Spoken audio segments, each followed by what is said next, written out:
Hi friends, इस video में मैं आपको कुछ अलग सिखाने जा रहा हूँ। इसमें मैं आपको बताऊंगा कि गेम ड्रॉ कैसे होते हैं। चेस के गेम में जरूरी नहीं है कि वाइट और ब्लैक में कोई ना कोई जीते। बहुत बार गेम ड्रॉ भी होता है, उसके अलग अलग रीजंस हैं। सबसे पहले मैं आपको बताऊंगा three fold draw. Three fold draw में सिचुएशन ऐसी आती है कि जब गेम में तीन बार एक मूव रिपीट होती है और गेम ड्रॉ हो जाता है। ऐसी सिचुएशन दो तरीके से आती है। पहला म्यूचुअल एग्रीमेंट, जहाँ पे वाइट ब्लैक मान जाते हैं गेम ड्रॉ करने के लिए, और दूसरा फोर्सफुली। म्यूचुअल की सिचुएशन इस तरीके से होती है कि मान लीजिए अब यहाँ पे ये मैंने जो सिचुएशन बोर्ड पे बनाई है, ब्लैक के पास भी तीन पीस हैं, वाइट के पास भी तीन पीस है, बट इसमें ब्लैक कहीं ना कहीं इनसिक्योर फील कर रहा है और वाइट भी कर रहा है। अगर ये यहाँ पे चाहेंगे कि गेम ड्रॉ कर ले, तो वैसे तो गेम में आप ड्रॉ के लिए ऑफर भी कर सकते हैं। जैसे ब्लैक को वाइट ऑफर करना चाहिए, अगर आप यहाँ से चाहो तो गेम हम वैसे ही ड्रॉ कर लेंगे। बट एक सिचुएशन ये भी होती है, मान लीजिए यहाँ से वाइट ने ब्लैक को चेक दिया, ब्लैक यहाँ पे आया बचने, चेक। यहाँ ब्लैक एक बार आ चुका है, यहाँ चेक। अब ऐसे में ब्लैक यहाँ ना आके फिर से इधर ही आ गया दूसरी बार में, मैंने दिया चेक।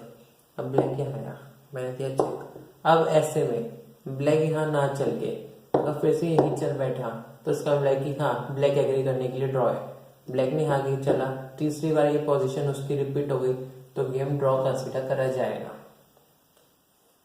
तो ये तो होता है म्यूचुअल एग्रीमेंट से ड्रॉ। एक होता है फोर्सफुली ड्रॉ। उसकी सिचुएशन में आपको बना देता हूँ। मान लीजिए ये यहाँ है, कोई नहीं यहाँ, रूक यहाँ, बिशप यहाँ, नाइट यहाँ। अब ऐसे में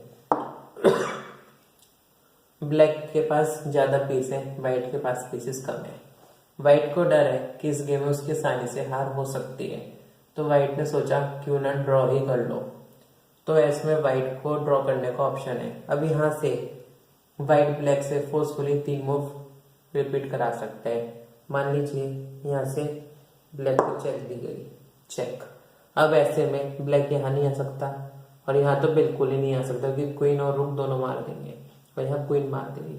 तो ऐसे में ले देके किंग के पास यही एक सिचुएशन होती है यहाँ आने की। अब ब्लैक फिर से चेक देगा। अब ऐसे में किंग या तो इस रुक को मारने की सोचेगा तो वो नहीं मार सकता क्योंकि यहाँ पे क्वीन किंग को मार देगी, इलीगल मूव हो जाएगी। यहाँ किंग आ नहीं सकता, रुक मार देगा, और ये फाइल तो डबल साइडेड ब्लॉक्ड है, तो किंग को यहीं आना पड़ेगा, मूव रिपीट होगी। ऐसे में रुक फिर चेक देगा, फिर किंग को यहीं आना पड़ेगा क्योंकि ब्लॉक नहीं है, मूव रिपीट होगी। चेक, यहीं आना पड़ेगा, चेक, यहीं आना पड़ेगा, चेक, वापस से किंग को आना पड़ेगा, गेम ड्रॉ हो जाएगा। तो फ्रेंड्स, ये थ्री फोल्ड मतलब थ्री मूव्स रिपीट वाला रूल है। इसके अलावा एक जो दूसरा रूल आता है वो होता है स्टेलमेट। स्टेलमेट की सिचुएशन इस तरह से आती है।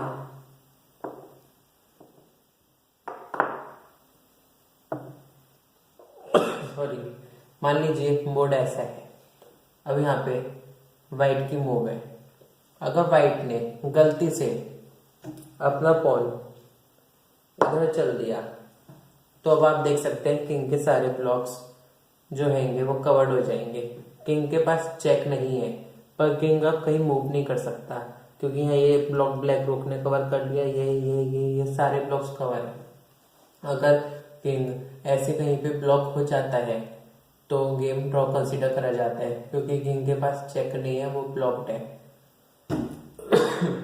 अब इस सिचुएशन से बचने के लिए आपको क्या देखना होता है। मान लीजिए आपको पता है कभी फोर्सफुली सिचुएशन ऐसे गया पूरा गेम जीते हुआ किंग ब्लॉक है, तो कोशिश कीजिए कि किंग के पास कोई ना कोई पीस ऐसा हो कि वो मूव कर सकता है। जैसे कि ये पॉन, मान लीजिए बोर्ड में कहीं भी ये पॉन है तो गेम यहाँ पे कंसीडर करा जाएगा कि वो ड्रॉ नहीं है क्योंकि किंग के पास चलने के लिए गेम में एक मूव है, वो उस प्यादे को आगे चल सकता है। एडजस्ट, वो उस प्यादे को आगे चल सकता है। अगर गेम में कभी भी ऐसी सिचुएशन आती है कि किंग को चलने के लिए ना उसका कोई पीस है ना वो खुद मूव कर सकता है, सिर्फ तभी गेम ड्रॉ होता है। ऐसे में गेम ड्रॉ नहीं होगा। अब ये नहीं है तो गेम ड्रॉ हो जाएगा। चेस क्योंकि दिमाग का गेम है, काफी टैक्टिक्स भी लगती हैं, तो बहुत बार किंग गेम ड्रॉ करने के लिए ऐसी सिचुएशंस में चलता भी है। मान लीजिए अगर ब्लैक प्लेयर है, उसको यहाँ पे साफ दिख रहा है उसकी हार है, उसकी सिचुएशन है और ब्लैक की चांस है, तो ब्लैक देख रहा है कि उसको अपनी मूव में चलना है, उसके बाद कवर हो जाएगा, तो ब्लैक इस पॉन को आगे चल देता है। अब ऐसे में वाइट की चांस आ गई और वाइट को अब इस चांस में चेकमेट करनी ही होगी। अगर वाइट ने इस चांस में कुछ और चल दिया, देखिए ऐसा, तो भी गेम ड्रॉ है। सो फ्रेंड्स, बस यही है कंसेप्ट स्टेलमेट का। स्टेलमेट के बाद एक आखिरी जो सिचुएशन ड्रॉ की होती है वो तब होती है जब कोई भी एक टीम, मतलब कोई भी एक साइड व्हाइट और ब्लैक में एक मूव 50 टाइम्स रिपीट करती है। उसमें सॉरी, उसमें मतलब कि कुछ भी अटैक नहीं होता, किसी का कोई पीस नहीं मरता, एक ही तरीके से पीस अपनी पोजीशन रिपीट करता रहता है। मान लीजिए गेम में सिचुएशन ऐसी है कि व्हाइट सेना के पास एक ही रोक है और ब्लैक के पास सिर्फ किंग है। अगर ब्लैक को से चेक देता है, ब्लैक यहाँ चलता है, व्हाइट यहाँ चलता है, ब्लैक यहाँ चलता है, व्हाइट यहाँ चलता है, ऐसे 50 मूव्स हो जाते हैं, घूमता रहेगा, तो गेम ड्रॉ कंसिडर करा जाएगा। सो फ्रेंड्स, बस ये सिचुएशंस होती हैं जिसके अंदर आके गेम्स ड्रॉ होते हैं। ये वाला रूल तो वैसे मतलब कि एक ये रूल है और एप्लीकेबल है, पर ऐसी सिचुएशन कभी आती नहीं है। पर 3/4 ड्रॉ और स्टेलमेट, ये वाले गेम्स अभी भी बहुत होते हैं। Thanks for watching. If you have any confusion please comment कीजिए, पूछिए, मैं आपको बताऊंगा। नेक्स्ट वीडियोस में ही बताऊंगा। अगर आपको कंफ्यूजन कुछ बड़ा हुआ वरना मैं आपको रिप्लाई करूंगा। And if you like the video so please hit like, subscribe and share. Thank you.